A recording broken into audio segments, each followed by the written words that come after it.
Assalamualaikum warahmatullahi wabarakatuh. Salam guru penggerak. Pada kesempatan kali ini saya akan membahas eksplorasi konsep, refleksi diri tentang pemikiran Ki Hajar Dwiwantara.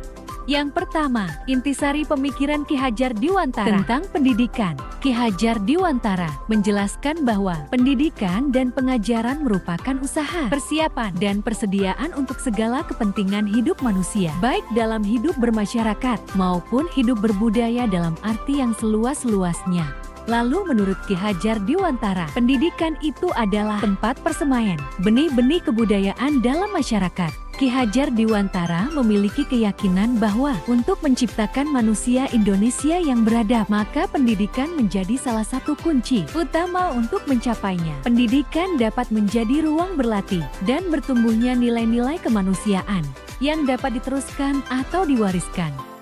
Adapun tujuan pendidikan, menuntun segala kodrat yang ada pada anak-anak agar mereka dapat mencapai keselamatan dan kebahagiaan yang setinggi-tingginya, baik sebagai manusia maupun sebagai anggota masyarakat. Oleh karena itu, kita sebagai pendidik itu hanya dapat menuntun tumbuh atau hidupnya kekuatan kodrat yang ada pada anak-anak agar dapat memperbaiki lakunya, bukan dasarnya hidup dan tumbuhnya kekuatan kodrat anak. Nah, pada kesempatan kali ini saya akan menjelaskan KHD mengibaratkan peran pendidik seperti seorang petani atau tukang kebun, di mana anak-anak ini seperti biji tumbuhan yang disemai dan ditanam di lahan yang telah disediakan. Anak-anak itu bagaikan bulir-bulir jagung yang ditanam. Jika biji jagung ditempatkan di tanah yang subur dengan mendapatkan sinar matahari dan pengairan yang baik, maka meskipun biji jagung itu adalah bibit jagung yang kurang baik, itu dapat tumbuh dengan baik karena perhatian dan perawatan dari Pak Tani. Dan sebaliknya,